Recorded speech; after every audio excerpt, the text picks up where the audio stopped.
فاتحہ.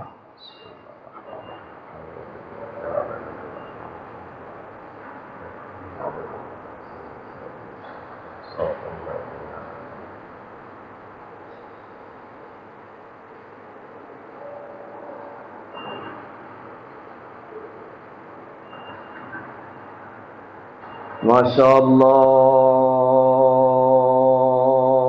لا حول ولا قوة الا باللہ العلی العظیم.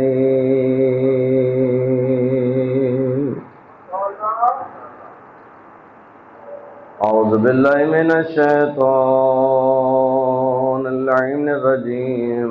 بسم اللہ الرحمن الرحیم. الحمد للہ رب العالمین باری الخلائق اجمعین. ثم الصلاة والسلام على سيدنا ونبينا وشفيع ذنوبنا وطبيب قلوبنا حبيبنا وحبيب إله العالمين أبي القاسم محمد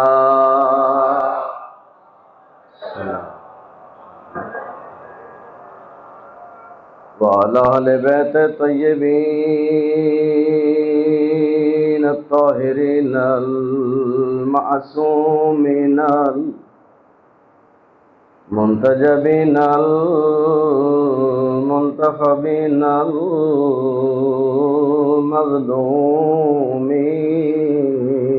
المظلومين. ورحمة الله على محبيهم ومواليهم وشيعتهم أجمعين. واللعنة الدائمة على أعدائهم ملعونين من أول الدهر إلى الآن ومن الآن إلى قيام يوم الدين. أما بعد فقد قال الحكيم في محكم كتابه وقوله الحق وهو أصدق القائلين. بسم الله الرحمن الرحيم. يا أيها الذين آمنوا أطيعوا الله وأطيعوا الرسول وأولي الأمر منكم بلند صلوات.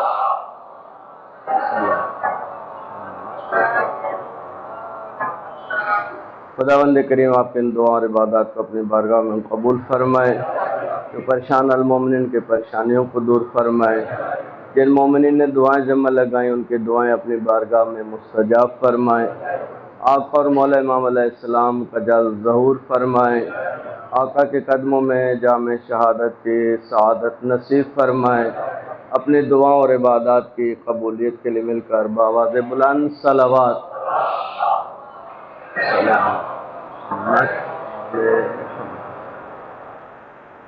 عزیزان گرامی، مجالس، ماتمداری، جلوس، یہ سب امن کا پیغام ہے. ہم ساری دنیا کو صرف اتنا سمجھانا چاہتے ہیں حسین مظلوم تھے، یزید ظالم تھا۔ ہمیں یہ بات دنیا پہ کسی طریقے سے واضح کرنی ہے۔ حسین مظلوم تھے اور یزید ظالم تھا۔ اب اس کو ظاہر کرنے کے لیے کئی طریقے ہیں ہمارے پاس۔ ایک یہ مجلس ہے جس میں ہم بیان کرتے ہیں کہ یزید کیوں ظالم تھا اور امام حسین کیوں مظلوم تھے۔ یہ ہے ایک انداز۔ اس انداز کے لیے آپ مومنین تشریف لاتے ہیں، فرش عذاب پہ بیٹھتے ہیں۔ دیکھیں عزیز جوان، اس بات کو یاد رکھیں، جتنا ممکن ہو آج سے اپنے اوپر واجب کر لیں کہ کم از کم ایک ایسا انسان جو فرش عذاب سے دور ہے، مجھے اسے کسی طریقے سے فرش عذاب پہ لانا ہے۔ کیوں لانا ہے؟ کیا وجہ ہے؟ دیکھیں کربلا میں جو لوگ شہید ہوئے، امام کے ساتھ شہید ہوئے۔ امام کے ساتھ شہادت کوئی کم رتبہ تو نہیں ہے۔ امام کے ساتھ شہید ہونا، امام کی رکابوں میں شہید ہونا، امام کے حضور شہید ہونا، شہادت کے بعد کسی نے حبیب ابن مظاہر کو خواب میں دیکھا، کہا حبیب اللہ نے آپ کو کیا رتبہ دیا، کیا مقام ہے آپ کا، کیا عظمت ہے آپ کی؟ تو حسین مظلوم نے آپ کو خط لکھ کے بلوایا اور آپ امام کی رکابوں میں شہید ہو گئے۔ کیا ابھی بھی کوئی دل میں حسرت ہے؟ اتنا مرتبہ پانے کے بعد، اتنی فضیلتیں حاصل کر لینے کے بعد بھی کوئی دل میں حسرت ہے؟ اس نے کہا ابھی بھی دل میں حسرت ہے، اللہ مجھے واپس زندہ کرے۔ کہا کیوں؟ واپس کربلا نہیں بنے گی، واپس امام حسین شہید نہیں ہوں گے، واپس تمہیں امام کی رکابوں میں شہادت نہیں ملے گی، تو پھر دنیا میں کیوں آنا چاہتے ہو؟ کہا میں وہاں بیٹھ کر جب ان لوگوں کو دیکھتا ہوں جو فرش عذاب پہ آتے ہیں اور اللہ جو انہیں اجر دیتا ہے، اللہ جو انہیں ثواب دیتا ہے، اس ثواب کو لینا مجھ حبیب کی بھی خواہش ہے۔ کربلا کے شہید حبیب ابن مظاہر، امام کا بچپن کا ساتھی، امام کی دعوت پہ آنے والا، امام کی رکابوں میں لڑ کر شہید ہو جانے والا، اگر وہ یہ خواہش رکھتا ہے کہ فرش عذاب پہ آ کے بیٹھے تو آپ کو سمجھ تو آنا چاہیے کہ یہ کون سی جگہ ہے۔ ابھی فرش عذاب مجلس ہے، ختم ہو جائے گی مجلس، اب اپنے گھروں کو، ہم اپنے گھروں کو، کچھ مخلوق ہے جو یہاں نظر نہیں آتی مجھے اور آپ کو، وہ آسمان چھوڑتی ہے اور اس فرش عذاب پہ آتی ہے، مجلس ختم ہوتی ہے، کیونکہ ہمارے جو مسام ہیں جہاں سے ہم چیز سونگھتے ہیں، مجھے بتائیں اگر انسان کو نزلہ ہو وہ سونگھ سکتا ہے؟ ناک سے چیز آپ اس کے سامنے عطر لگائیں اس کو پتہ نہیں چلے گا، اچھے سے اچھا عطر لگائیں اس کو نہیں پتہ چلے گا، کیونکہ اس کا ناک بند ہو چکا ہے۔ جب ناک بند ہو تو اس ظاہری عطر کی خوشبو نہیں آتی، لیکن گناہ سے اگر ناک بند ہو تو فرش عذاب کی خوشبو نہیں آتی۔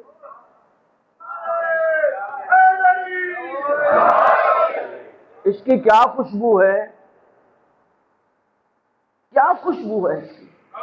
فرشتے واپس جاتے ہیں، وہ جنت کی فضاؤں سے آنے والے اللہ کے مقرب فرشتے جب واپس پلٹتے ہیں تو ان کے پروں سے ایک خوشبو اٹھتی ہے. وہاں فرشتے جو کربلا کے بعد ابھی تک زمین پہ نہیں آ سکے وہ پوچھتے ہیں کہ تم کہاں سے آئے ہو؟ کہ ہم زمین پہ گئے تھے، حسین کی مجلس ہو رہی تھی، وہاں پہ ہم بیٹھے رہے، وہاں سے یہ خوشبو ہمیں نصیب ہوئی ہے. کہا کہ ہمیں بھی لے چلو. کہا مجلس تو ختم ہو گئی. کہا مجلس ختم ہوئی، مجلس کی جگہ تو وہاں ہی ہے. آپ کے جانے کے بعد بھی کچھ فرشتے آتے ہیں جو اپنے پروں کو یہاں سے مس کر کے لے جاتے ہیں. یہ خطابت نہیں ہو رہی، یہ خطابت نہیں ہو رہی، یہ وہ حقیقت بیان ہو رہی ہے.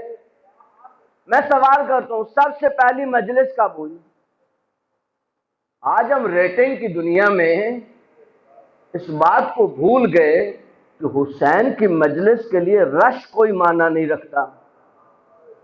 حسین کی مجلس کے لیے سننے والا خلوص والا ہو اور پڑھنے والا خلوص والا ہو تو دو سے بھی مجلس ہو جاتی ہے.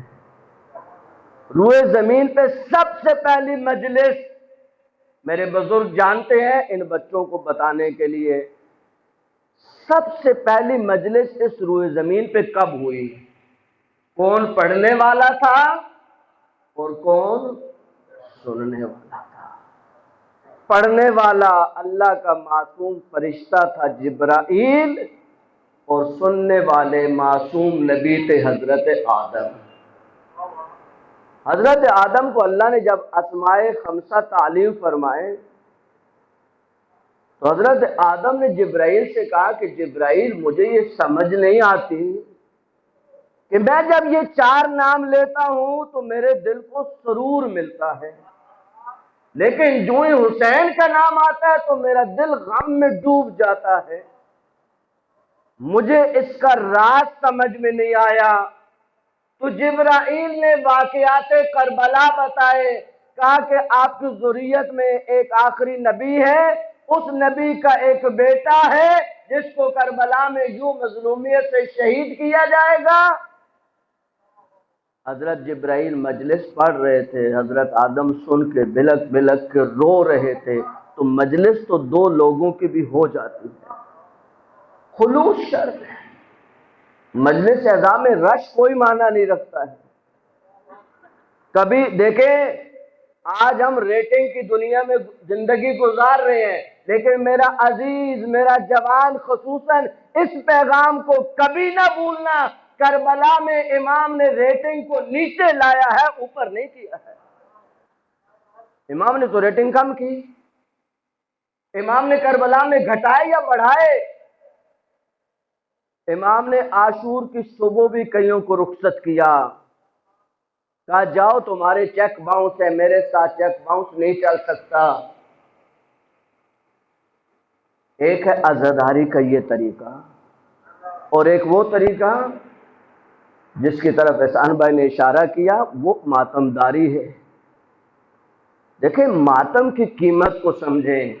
آپ کو نہیں معلوم ہے، بہت معذرت کے ساتھ چاہتا ہوں، ماتمی کو بھی اپنی قدر کا نہیں پتا ہے کہ ماتم کیا چیز ہے.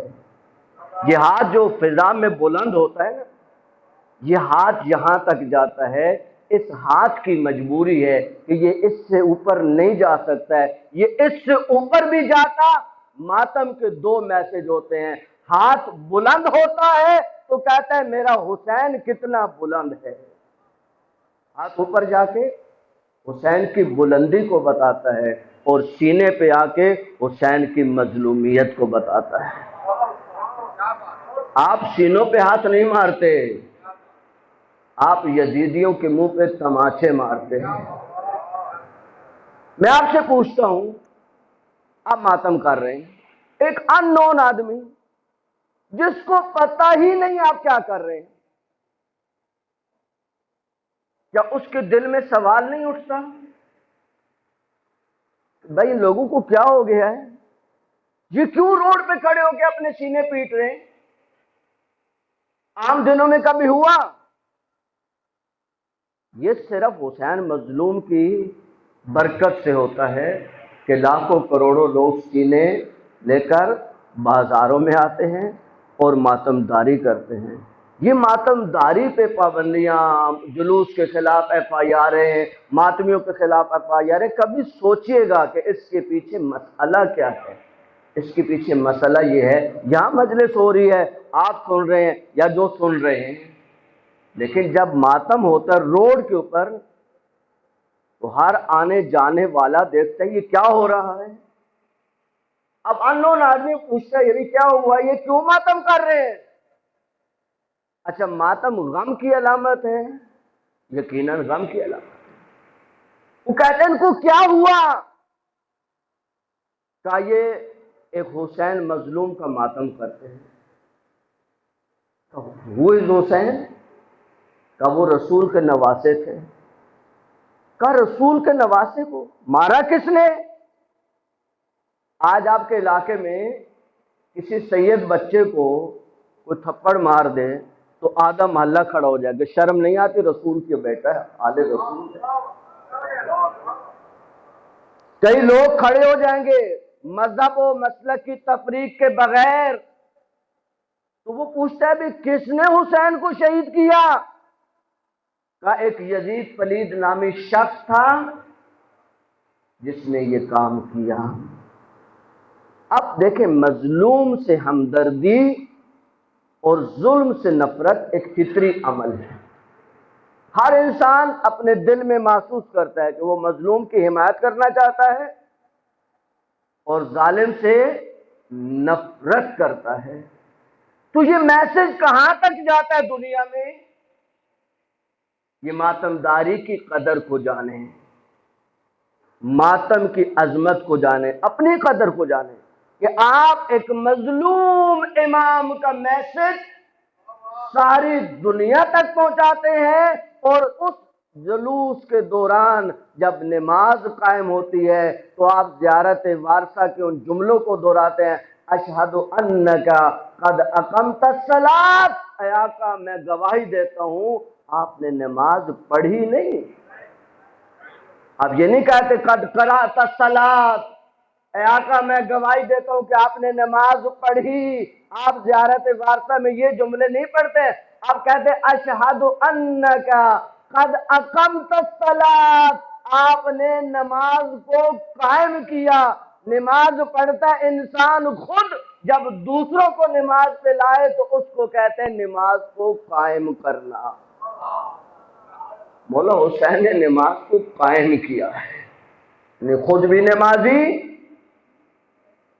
اور حسین کے ساتھی بھی نمازی۔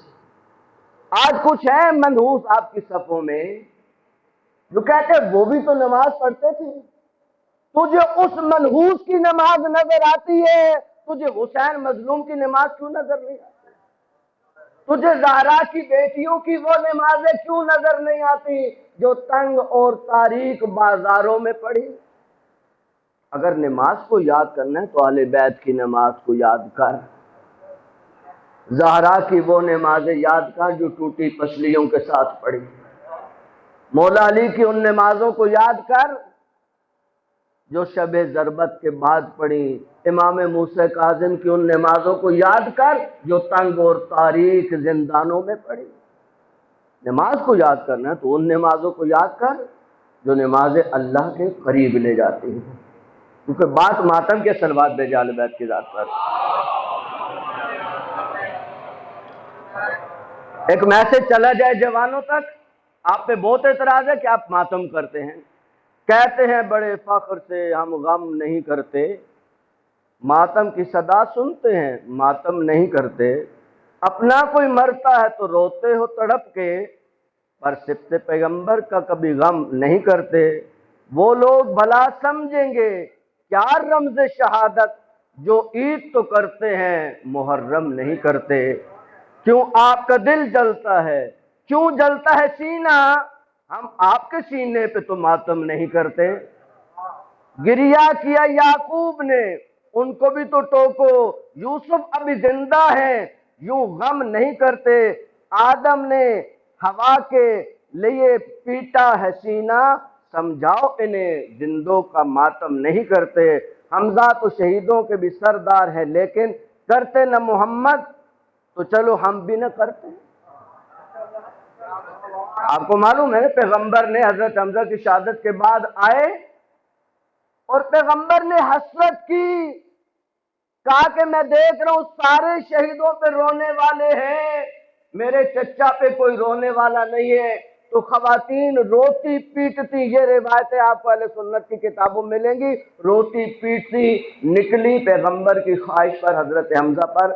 حمزہ تو شہیدوں کے بھی سردار ہیں لیکن کرتے نہ محمد تو چلو ہم بھی نہ کرتے۔ حق بات ہے، بس بغض علی کا یہ چکر، تم اس لیے شبیر کا ماتم نہیں کرتے۔ ہمت ہے تو معاشر میں پیغمبر سے یہ کہنا ہم زندہ و جاوید کا ماتم نہیں کرتے۔ محسن یہ مقبول روایت ہے جہاں میں قاتل کبھی مقتول کا ماتم نہیں کرتے۔ عزیزان گرامی، امام حسین علیہ السلام نے بیعت نہیں کی۔ کل میں نے آپ کی خدمت میں عرض کیا بیعت کا سوال تو ہوا امام سے، امام نے بیعت نہیں کی۔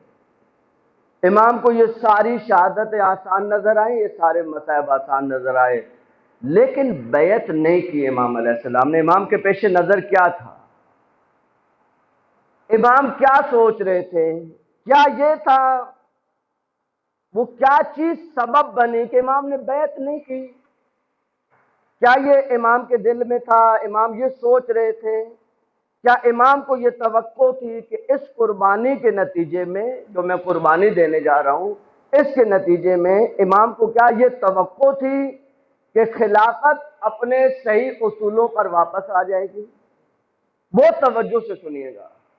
کیا امام کو یہ قربانی دے کے یہ توقع تھی، یعنی دوسرے لفظوں میں کہوں، امام اس لیے اپنی جان کو قربان کر رہے تھے کہ امام کو یہ توقع تھی کہ میں اگر قربان ہو جاؤں گا، میری آل اگر قربان ہو جائے گی تو خلافت اپنے صحیح اصولوں پر واپس آ جائے گی، یزید اور یزیدیت کا خاتمہ ہو جائے گا؟ کیا امام کو ایسی کوئی توقع تھی کہ یزید بھی ختم ہو جائے گا اور یزیدیت بھی ختم ہو جائے گی؟ یا امام کو یہ توقع تھی کہ حق کو مانا جائے گا اور باطل مٹ جائے گا؟ یا امام کو یہ توقع تھی کہ ظلم و جور کی حکمرانی نابود ہو جائے گی؟ یا امام کو یہ توقع تھی کہ امت مسلمہ حق سے وابستہ ہو جائے گی، باطل سے کنارہ کش ہو جائے گی اور ان کی سوئی قسمت جاگ جائے گی؟ یا امام کو یہ توقع تھی کہ آل محمد اور ان کے چاہنے والوں پر جو ظلم ہو رہا ہے وہ ظلم ختم ہو جائے گا؟ یہ جتنی چیزیں میں نے آپ کے سامنے گنی، ان میں سے کوئی توقع تھی امام کی؟ ممکن ہے کوئی خطیب خضابت کے زور پہ ان باتوں کو ثابت کرنے کی کوشش کرے، لیکن تاریخ تو اس کے خلاف ہی نظر آتی ہے۔ کب امام کے بعد ظلم ختم ہوا؟ کب خلافت اپنے اصولوں پر واپس آئے؟ بدترین لوگ، مروان، متوکل جیسے لوگ واپس آ کے خلیفہ بنے۔ امیر المومنین پہ سب و شتم جاری رہا۔ آل بیت پر بدترین مظالم کا آغاز کربلا کے بعد ہوا۔ اس کا مطلب ہے ان باتوں میں سے تو کوئی بات بھی نہیں تھی جس کی امام کو توقع تھی اور امام نے اپنی جان کو قربان کرنا گوارا کیا۔ یہ چیزیں تو نہیں ہیں، یعنی یہ چیزیں کم از کم سبب نہیں ہے کہ امام نے بیعت کا انکار کیا اور ان توقعات کی بنیاد پہ اپنی جان کو قربان کیا۔ پھر کیا ہوا؟ پھر وہ کیا سبب ہے؟ وہ کیا راز ہے؟ بعض لوگ سمجھتے ہیں کہ یزید شراب پیتا تھا، یزید شرابی تھا، یزید نفس محترمہ کا قاتل تھا، اس لیے امام نے اس کی بیعت نہیں کی۔ یہ وہ خطرناک نظریہ ہے جس کے لفظ بہت اچھے ہیں لیکن اس کا باطن بہت خراب ہے۔ دیکھیں، بعض الفاظ ہوتے ہیں ان کے اوپر کھول چڑھا دیں تو وہ چیز اچھی نظر آتی ہے لیکن اس کا باطن بہت خراب ہوتا ہے۔ مسلمانوں میں ایسے عقیدے بہت ہیں، میں اس طرف نہیں جانا چاہتا ہوں، یزید شراب پیتا تھا اس لیے امام نے بیعت نہیں کی، یزید قاتل نفس محترمہ تھا اس لیے امام نے بیعت نہیں کی، یزید فلاں برائی کا شکار تھا اس لیے امام نے اس کی بیعت نہیں کی۔ میرا سوال ہے کہ اگر یزید میں کوئی برائی نہ ہوتی تو امام بیعت کر لیتے؟ تو کیا امام بیعت کر لیتے؟ بیعت تو امام نے پھر بھی نہیں کرنی تھی۔ اس کا مطلب کیا ہوا کہ ساری چیزیں تو ہم نے گن دی، تو آقا وہ پھر کیا راز ہے جس کی وجہ سے آپ بیعت نہیں کر رہے؟ اب سمجھیے منصب امامت کو۔ نعرہ تکبیر! نعرہ رسالت!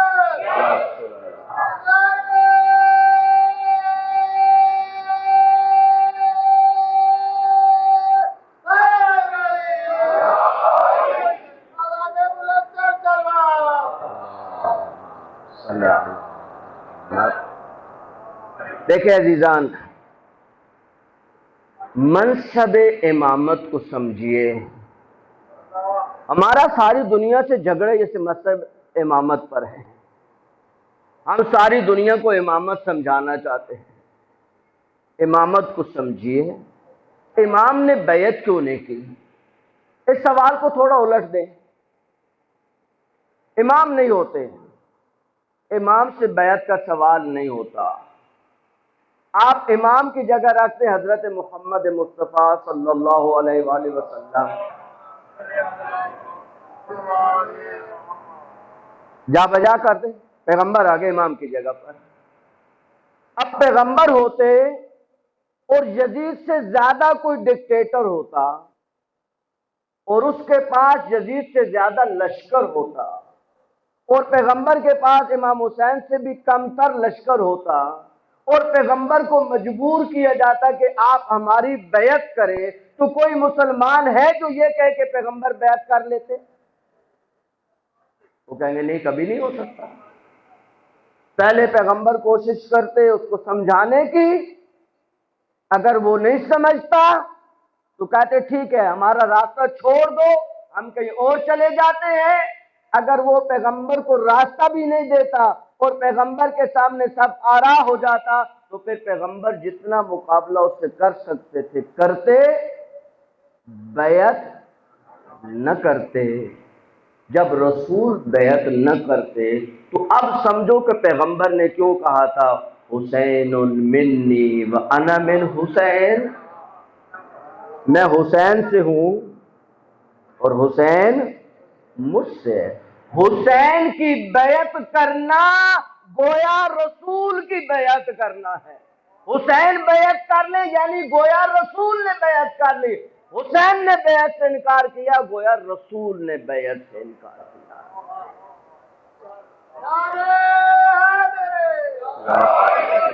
نہیں کر سکتے بیعت، بیعت ممکن ہی نہیں ہے، بیعت کا امکان ہی نہیں ہے۔ میں نے کل بھی یہ جملہ عرض کیا، تکراراً یہ جملہ عرض کر رہا ہوں، کوئی مسلمان مجھے تاریخ سے یہ ثابت کر کے دکھائے کہ کسی نے امام حسین کو یہ جملہ کہا ہو کہ اے حسین آپ کیوں بیعت نہیں کرتے، آپ کے تو بڑوں نے بیعت کر لی تھی۔ کوئی مسلمان یہ جملہ نہیں دکھا سکتا کہ امام کو کسی نے تنزیہ یہ جملہ کہا ہو۔ ہاں، عمر سعد کا وہ جملہ جو کل بھی عرض کیا کہ کبھی حسین بیعت نہیں کریں گے اس لیے کہ حسین کے سینے میں علی کا دل دھڑکتا ہے۔ جب علی کا دل دھڑکتا ہے تو کبھی حسین بیعت نہیں کریں گے۔ عزیزو کیوں؟ مشکل کیا ہے اس میں؟ اگر مسلمان اس کو سمجھ جاتے تو بڑی مشکلیں حل ہوتی، بڑے بڑے عقیدے حل ہو جاتے، بڑے بڑے مسئلے حل ہو جاتے عالم اسلام کے، اگر اس ایک نقطے کو سمجھ لیتے کہ امام نے بیعت کیوں نہیں کی۔ امام کے پاس جو منصب ہے وہ اللہ کا دیا ہوا ہے، ان کو یہ منصب کس نے دیا؟ اللہ نے دیا۔ امام رضا علیہ السلام کو جب ہارون نے کہا کہ آپ آج میں آپ کو دیتا ہوں آپ بیٹھ جائیں منصب خلافت پر۔ امام نے کہا کہ نہیں، ایسا نہیں ہو سکتا۔ امام نے اس کو کہا کہ اگر یہ منصب تجھے اللہ نے دیا ہے، جس منصب پہ تو بیٹھا ہے، اگر یہ منصب اللہ کا دیا ہوا ہے تو تو مجھے کیسے دے سکتا ہے؟ اور اگر اللہ نے تجھے نہیں دیا تو کون ہے مجھے دینے والا؟ یہ منصب اللہ کا دیا ہوا ہے، یہ منصب اللہ نے دیا امام کو۔ امام پر اللہ نے یہ احسان کیا، امام کو یہ منصب دیتا ہے، اور ساری دنیا پہ فرض کیا کہ وہ امام کی پیروی کرے۔ بیعت تو دور کی بات ہے عزیزو، امام کسی کی اقتداء میں نماز بھی نہیں پڑھ سکتا، نہیں پڑھ سکتا۔ کیوں؟ جس کی اقتداء میں نماز پڑھی جاتی ہے اس کی اتباع کرتے ہیں آپ، اس کی پیروی کرتے ہیں آپ، اس پر فرض ہے کہ وہ امام کی پیروی کرے۔ جب اس پہ فرض ہے کہ وہ امام کی پیروی کرے تو امام کیسے اس کی پیروی کریں گے؟ نہیں ہو سکتا یہ۔ امام نے بیعت کا انکار کر کے دنیا کو یہ بتایا کہ یہ منصب جو اللہ نے ہمیں دیا ہے، ہم اس منصب کے امین ہیں، اور امین کبھی خیانت نہیں کرتا۔ امین ہوتا ہی وہ ہے جو خیانت نہیں کرتا۔ ہم اس منصب کے لیے جان دے سکتے ہیں، بچے دے سکتے ہیں، گھر لوٹا سکتے ہیں، سب کچھ کر سکتے ہیں، لیکن اس منصب پہ آنچ نہیں آنے دیں گے۔ کیوں؟ کہ اگر میں بیعت کر لوں تو میری بیعت کا مطلب یہ ہے کہ رسول نے جو میری امامت کا اعلان کیا ہے، معاذ اللہ وہ جھوٹا اعلان ہے، وہ جھوٹا اعلان ہے۔ اور اگر پیغمبر کا جھوٹا ہونا ثابت ہو جائے تو وہ خدا کی خدائی کہاں رہے گی جس نے ان لوگوں کو نبی بنا دیا جو معاذ اللہ جھوٹے ہیں۔ امام نے بیعت نہ کر کے امامت کی سچائی کو ثابت کیا، امام نے بیعت نہ کر کے پیغمبر کی سچائی کو ثابت کیا، امام نے بیعت نہ کر کے اللہ کا عالم ہونا ثابت کیا، امام نے بیعت نہ کر کے دنیا کو یہ بتایا کہ اللہ نے جو فیصلہ کیا تھا وہ صحیح فیصلہ کیا تھا۔ اللہ اگر غلط ہاتھوں میں دیتا تو سودے ہو جاتے ہیں۔ دنیا میں سودے بازی ہیں یا نہیں؟ لیکن ان منصبوں پہ کوئی سودا نہیں ہوا، نہ سودا ہو سکتا تھا۔ آج دنیا کو سمجھ آئی، اب میرے بچوں کو، جوانوں کو سمجھ آیا کہ جس مظلوم کا ماتم کرتے ہیں اس امام نے کیوں بیعت نہیں کی؟ اس لیے کہ وہ منصب امامت پر ہے۔ اور امامت کیا منصب ہے؟ امام کیا منصب رکھتا ہے؟ میں کوشش کروں گا ان چند دنوں میں وہ چیزیں جو آپ کے بنیادی عقائد ہیں۔ دیکھیں، ایک دفعہ آپ شیعہ ہیں، آپ شیعوں کے گھر پیدا ہوئے ہیں، یہ بھی اللہ کا انعام ہے۔ لوگ کہتے ہیں یہ کون سا کمال ہے شیعوں کے گھر میں پیدا ہونا؟ کیوں کمال نہیں ہے؟ کیوں کمال نہیں ہے؟ محب آل بیت کے گھر پیدا ہونا کیوں کمال نہیں ہے؟ اللہ نے یہ کرم تو کر دیا کہ میں اس گھر میں پیدا ہوا جو آل بیت سے محبت رکھتا ہے، اب محبت کے تقاضوں کو پورا کرنا میرا کام ہے۔ یہ ایسا ہی ہے کہ آپ کو والد بہت اچھی یونیورسٹی میں داخلہ دلوا دے تو یہ باپ کا احسان ہوا یا نہیں؟ باپ اتنا احسان کر سکتا ہے کہ تمہیں اچھی یونیورسٹی میں، اچھے کالج میں، اچھے اسکول میں، اچھے انسٹیٹیوٹ میں تمہیں داخل کروا دے، لیکن داخل کروانے کے بعد اگر آپ سارے شہر میں ڈھنڈورا پیٹتے رہیں، مجھے میرے ابا نے اتنے مہنگے کالج میں داخل کروا دیا، مجھے میرے ابا نے اتنے مہنگے انسٹیٹیوٹ میں داخل کروا دیا، تو کیا یہ ڈھنڈورا پیٹنا کافی ہے یا نہیں؟ جا کے محنت کرنا ضروری ہے۔ داخلے سے مسئلہ تو حل نہیں ہوگا۔ داخلے سے کیا ہو گیا کہ آپ کے پاس موقع آ گیا، کہ اب آپ ان فرصتوں سے فائدہ اٹھائیں اور جو وہاں پڑھانے والے پڑھا رہے ہیں اس کو توجہ سے پڑھیں اور پڑھ کر کسی مقام پہ پہنچ جائیں۔ اللہ نے آپ کو آل بیت کی یونیورسٹی میں داخلہ دلوا دیا ہے، پڑھنا آپ کا کام ہے۔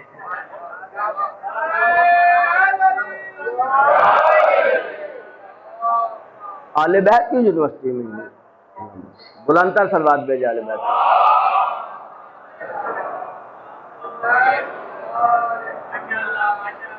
یہ کم مرتبہ نہیں ہے، یہ کم عزت نہیں ہے۔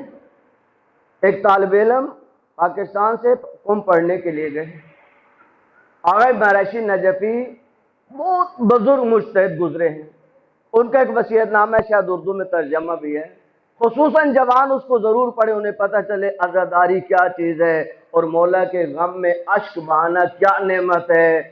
وہ وصیت نامہ پڑھ کے انسان کو سمجھ آتی ہے کہ جو لوگ عرفان رکھتے ہیں گریے کا وہ کیا وصیت نامے کرتے ہیں۔ یہ طالب علم ان سے ملنے کے لیے گئے، کہا قبلہ میرے لیے دعا کیجئے۔ اب جو لوگ پہنچے ہوئے ہوتے ہیں وہ کچھ سمجھاتے ہیں۔ انہوں نے کہا بیٹا یہ بتاؤ کہ کہاں سے آئے ہو؟ کہا قبلہ میں پاکستان سے آیا ہوں۔ کہا پاکستان اتنا بڑا ملک ہے، اس میں کئی صوبے ہیں، اس کے اندر کئی ڈسٹرکٹ ہیں، اس کے اندر کئی آگے تحصیلیں ہیں، تحصیلیں ہیں، پھر اس کے اندر شہر ہیں، شہروں کے اندر محلے ہیں، محلوں کے اندر گھر ہیں، گھروں میں کئی لوگ ہیں۔ اللہ نے ان سب میں سے چن کے تمہیں معصوم قم کے در پہ پہنچایا، بتاؤ تمہارے لیے کیا دعا کرنی ہے؟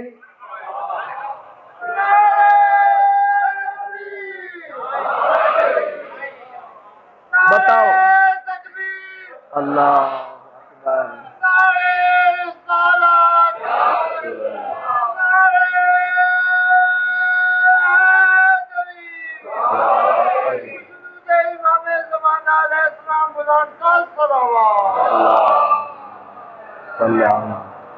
اکبر۔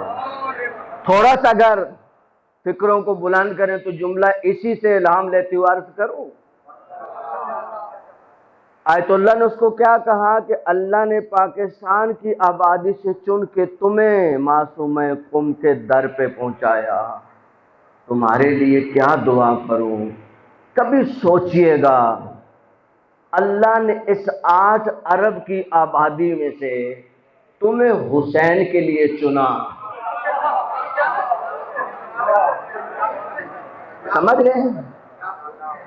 8 ارب کی آبادی میں سے اللہ نے کچھ لوگوں کو چنا کہ وہ حسین کا ذکر کریں، حسین کا نام لیں، حسین کی مظلومیت دنیا کو بتائیں۔ یہ سہرا آپ کے سر باندھا گیا کہ آپ حسین کا نام لیں۔ یہ کیا سعادت ہے، اس دنیا میں نہیں سمجھ آئے گی، اس دنیا میں یہ بات سمجھ میں نہیں آئے گی کہ ایک مجتہد خواب دیکھتے ہیں،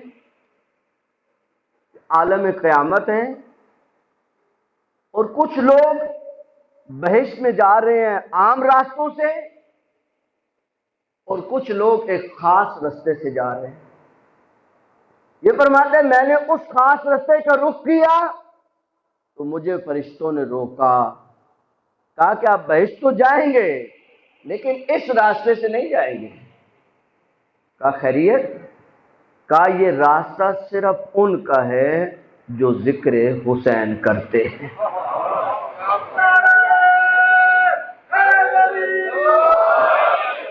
ذکر حسین کیا سعادت ہے، اور یہ سعادت آسانی سے ملتی ہے، بیٹھے بٹھائے ملتی ہے۔ اللہ مفت میں کسی کو کچھ نہیں دیتا ہے، اللہ کا نظام ہی نہیں، اللہ کا یہ سسٹم ہی نہیں ہے۔ جوانوں کے لیے ایک حدیث پڑھ دو، اس کو پلے باندھ کے لے جائیں۔ آپ کے خلاف پڑھ رہا ہوں، بعض باتیں آپ کے خلاف بھی پڑھنی ہے۔ ان اللہ یبغض الشاب الفارغ، اللہ اس جوان کو پسند نہیں کرتا جو فارغ بیٹھا رہتا ہے۔ ان اللہ یبغض، روایت ہے ان اللہ یبغض، اللہ پسند نہیں کرتا الشاب الفارغ، کہ جوان ہو اور وہ فارغ بیٹھا رہے، وہ مکھی پہ مکھی مارتا رہے، وہ اپنا ٹائم ویسٹ کرتا رہے۔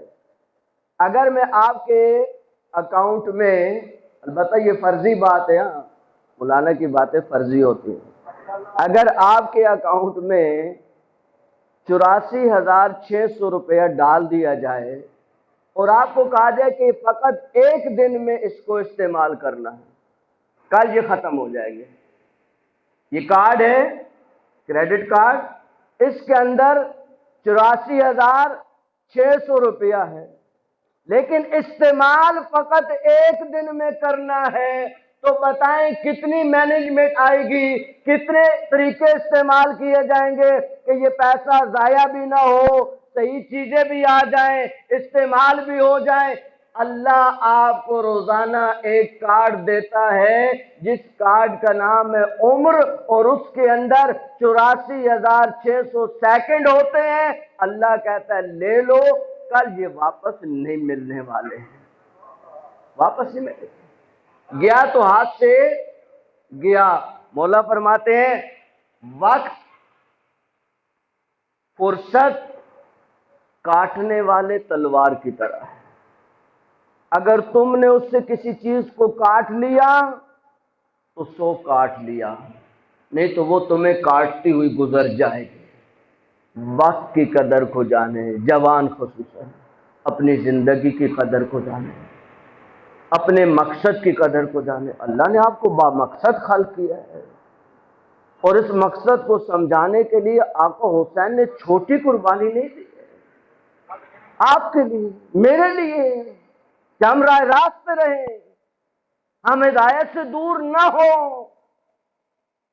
آخری وقت تک امام کے خطبے، آخری وقت تک امام کا ہدایت کا پیغام یہ بتاتا ہے کہ زندگی کی آخری گھڑیوں تک مایوس بھی نہیں ہونا ہوتا، اور کوشش کرنی ہوتی ہے شاید کوئی حر بن کے نکل آئے، شاید۔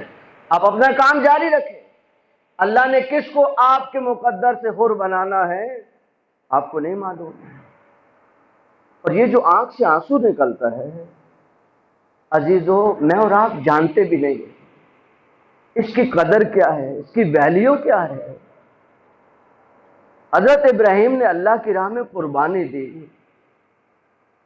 حضرت اسماعیل ذبح نہیں ہوئے، بچ گئے اسماعیل، لیکن حضرت ابراہیم کے دل میں ایک درد تھا، ایک تکلیف تھی کہ اگر میرا بیٹا ذبح ہوتا، اگر اللہ نے ایک دمبا ذبح ہونے کے اوپر مجھے اتنا اجر دیا کہ میری قربانی سنت ابراہیمی بن کر ساری امت میں چلی گئی اور قیامت تک لوگ اس سنت پہ عمل کریں گے، اگر اتنا اجر ایک دمبا ذبح ہونے پہ مل گیا، اگر بیٹا ذبح ہوتا تو کیا اجر ملتا۔ یہ دل میں تکلیف ہے۔ جبرائیل کو اللہ نے بھیجا، کہا میرے ابراہیم کو اٹھاؤ اور کربلا کی زمین پہ لے آؤ۔ زمین تو تھی کربلا کی۔ عزیزو، رونے کی قدر سمجھیں، ان آنسوں کی قدر جانیں۔ حضرت جبرائیل لائے حضرت ابراہیم کو، کہا حضرت ابراہیم آپ کو یہ تکلیف ہے نا کہ آپ کا ایک بیٹا اللہ کی راہ میں شہید نہ ہو سکا، ایک بیٹا ذبح نہیں ہو سکا۔ اے ابراہیم، آپ ہی کی ذریت میں سے کتنے جوان ہیں جن کا خون اس کربلا کی زمین پہ گرایا جائے گا۔ آپ کا فلاں بیٹا، آپ کا قاسم بیٹا، آپ کا اکبر بیٹا، آپ کا انو محمد بیٹا، آپ کا عباس بیٹا، سارے شہیدوں کا تذکرہ جبرائیل کرتے جا رہے ہیں، پھر ایک گودی قتل گاہ میں لائے، کہاں وہ آپ کا فرزند حسین ابن علی یہاں آ کے شہید ہوگا۔ عزیزو، جب ابراہیم نے سنا تو کہتے ہیں حضرت ابراہیم اتنا روئے کہ غشی کا عالم طاری ہو گیا۔ جب ابراہیم ہوش میں آئے تو جبرائیل نے اللہ کا پیغام دیا، کہا ابراہیم یہ جو حسین پہ گریہ کیا ہے نا، وہ آپ کے دل میں جو تکلیف تھی کہ کاش میرا بیٹا ذبح ہوتا تو مجھے کتنا اجر ملتا، یہ جو حسین پہ روئے ہیں وہ سارا اجر ہم نے آپ کے نام اعمال میں لکھ دیا ہے۔ عزیزو حسین پہ رونا بڑا اجر رکھتا ہے۔ عزیزو آج 2 محرم ہے اور آج کے دن آپ کا اور میرا غریب مظلوم آقا کربلا کی زمین پہ داخل ہوئے۔ پہلا دن ہے جب کربلا میں پہنچے ہیں۔ علماء کہتے ہیں کہ سواری امام کی، امام کا ذوالجناح ایک جگہ پہ آ کے رک گیا۔ حسین کا مطیع، حسین کا فرما بردار، حسین کے اشاروں پہ چلنے والا ذوالجناح۔ علماء کہتے ہیں 2 مقام ہیں جب حسین کا ذوالجناح رکا، ایک وہ رکا جب سکینہ کے سامنے کھڑی ہو گئی، اور ایک آج رکا جب حسین کربلا میں پہنچے۔ عزیزو ذوالجناح کے قدم آگے نہیں بڑھاتا، ذوالجناح رک گیا۔ مولا عباس نے کہا کہ آقا شاید یہ تھک چکا ہے، مولا آپ کی سواری تبدیل کرتا ہوں۔ امام دوسری سواری پہ بیٹھے، اس کا ایک قدم آگے بڑھا، وہ بھی رک گیا۔ علماء کہتے ہیں 7 یا 8 سواریاں بدلی، لیکن جب بھی سواری بدلتے کوئی سواری آگے بڑھنے کا نام نہ لیتی۔ آقا حسین نے کہا اس قریب کی آبادی میں کچھ لوگ ہیں، ذرا انہیں بلا کے لے آؤ۔ جب امام کے پاس ان کو بلا کے لایا گیا، امام نے پوچھا بتاؤ تم اس سرزمین کو کیا کہتے ہو؟ کہا ہم اس کو شط الفرات کہتے ہیں۔ آقا نے کہا کوئی اور نام ہے؟ کہا ہم اس کو نینوا بھی کہتے ہیں۔ کہا کوئی اور نام ہے؟ کہا ہم اس کو غازریہ بھی کہتے ہیں۔ امام کہتے کوئی اور نام؟ کہ ہمارا ایک بہت بوڑھا ہے، اسے ممکن ہے یاد ہو، وہ اتنا بوڑھا تھا کہ اس کو اٹھا کے لائے۔ امام نے پوچھا اے بزرگ یہ بتا اس زمین کا کوئی اور نام بھی ہے؟ یہ نہیں کہ امام کو نہیں پتا، امام سب جانتے ہیں، بس دنیا والوں کو بتانے کے لیے۔ وہ بزرگ آنکھیں کھول کے کہتے ہیں آقا میں نے اپنے بڑوں سے سنا اس کو کرب و بلا بھی کہتے ہیں۔ جو آقا نے سنا اس کرب و بلا کہتے ہیں۔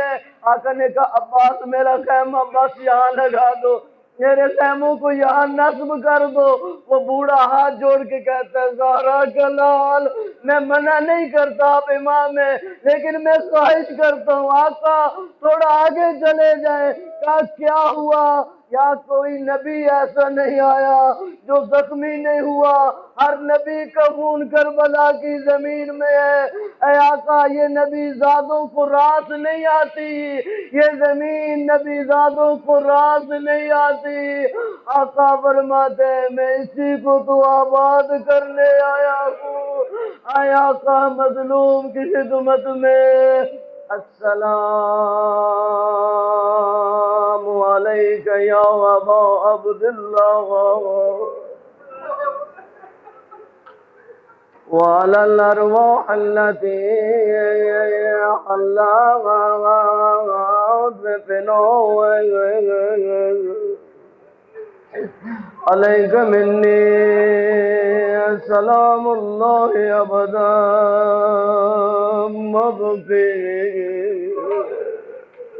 بقي الليل والنهار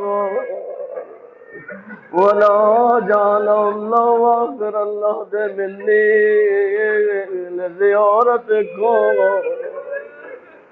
آقا دور ضرور ہے لیکن دل تو آپ سے جڑے ہوئے ہیں۔ آقا اگر کربلا نہ آ سکو تو یہاں سے قبول نہیں ہوگا۔ السلام علی الحسین وعلى علي ابن الحسين وعلى أولاد الحسين وعلى أصحاب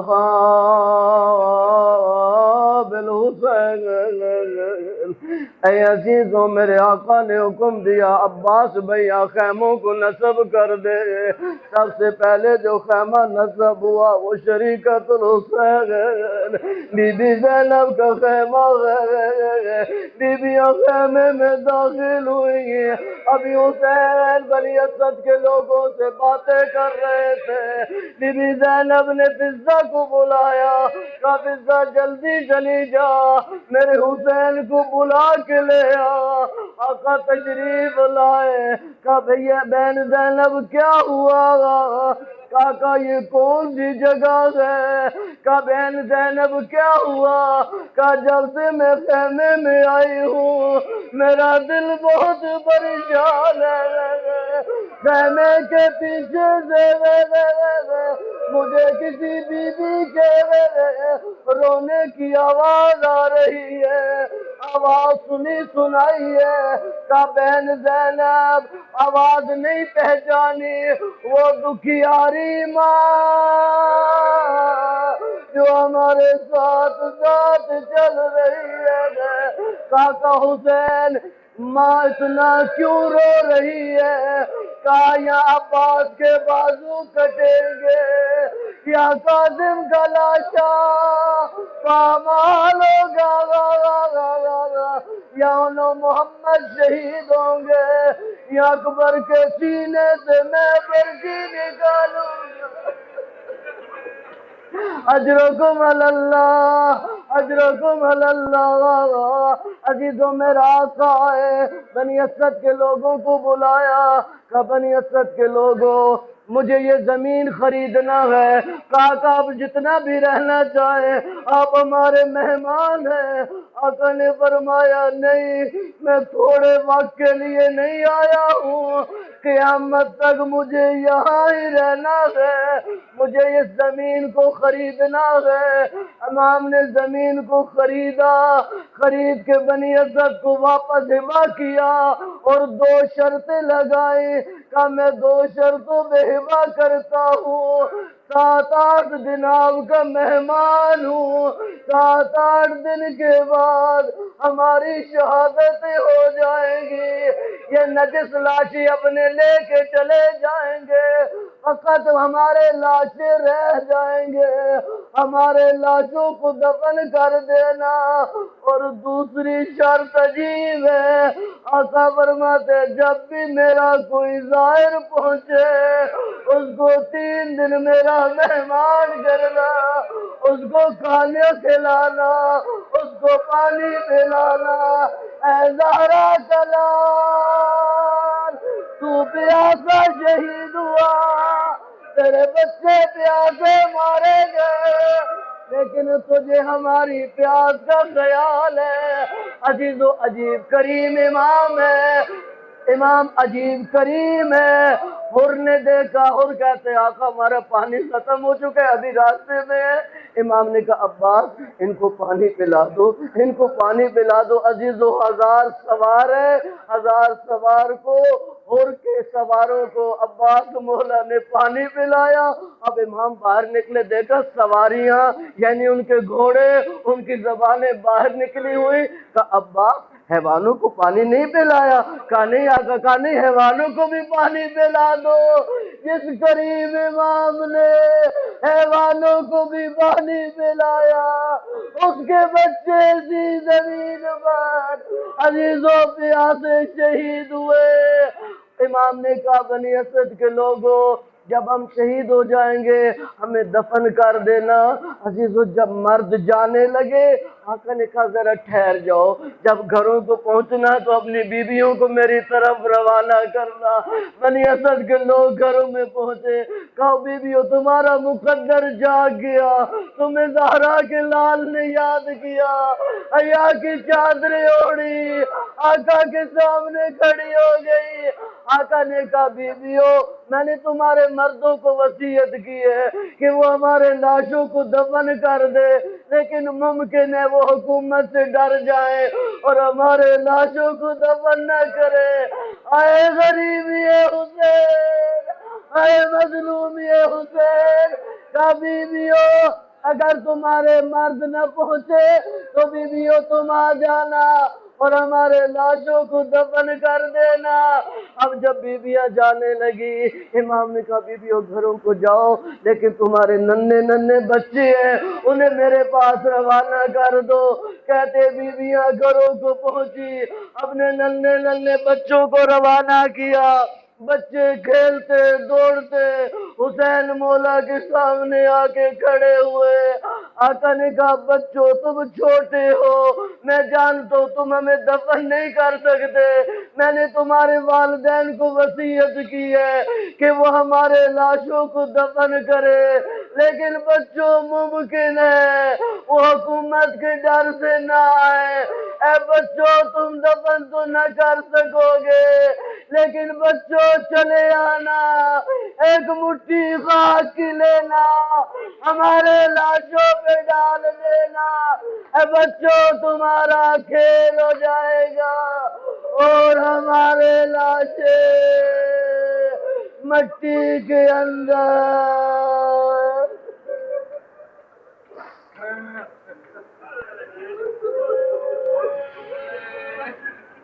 ماتم ہے